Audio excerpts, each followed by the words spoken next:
বাংলাদেশের চলচ্চিত্রের রূপালী পর্দার ৯০-এর দশকের অন্যতম শ্রেষ্ঠ ও সুদর্শন অভিনেতা সালমান শাহ। সোহানুর রহমান সোহানের হাত ধরেই কিয়ামত থেকে কিয়ামত চলচ্চিত্রের মাধ্যমে চলচ্চিত্র জগতে আসেন এই সালমান শাহ। প্রথম সিনেমাতে অভিনয় করে ভক্ত অনুরাগীদের মাঝে জনপ্রিয়তা অর্জন করেছিলেন। সালমান শাহ মাত্র ২৫ বছর বেঁচে ছিলেন।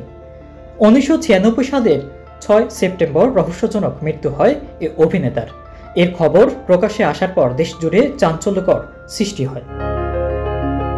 সাবেক পুলিশ ব্যুরো অব ইনভেস্টিগেশনের পিবিআই প্রধান বনোজ কুমার মজুমদার জানান, সালমান শাহ আত্মহত্যা করেছেন, তাকে খুন করা হয়নি। চিত্রনায়িকা শাবনূরের সঙ্গে বেশ ভালো সম্পর্কের কারণেই স্ত্রী সামিরার সঙ্গে দাম্পত্য কলহ থেকেই আত্মহত্যা করেছেন বলে দাবি করা হয়।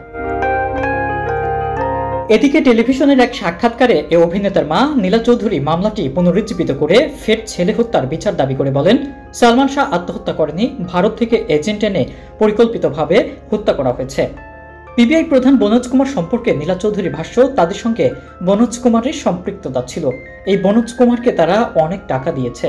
সালমান শাহ মৃত্যুর পর আমরা জেনেছিলাম যে ভারতীয় কাউকে ভাড়া করে এনে সালমান শাহকে হত্যা করিয়েছে তারা। সুকুমার রঞ্জন সে সময় সংসদ সদস্য ছিলেন। তিনি একজন ভারতীয় এজেন্ট তিনি আমাকেও হুমকি দিয়েছিলেন। নীলা চৌধুরী বলেন, আগে একটা মাফিয়ার আন্ডারে ছিলাম, এখন আমরা মুক্ত। এ হত্যার বিচার প্রয়োজন। আজিজ মোহাম্মদ ভাইকে দেশে ফিরে আনা হোক। সামিরার বিষয়ে তিনি বলেন, সামিরা ৩টে বিয়ে করল, সে যে খারাপ তা প্রমাণ হয়ে গেছে।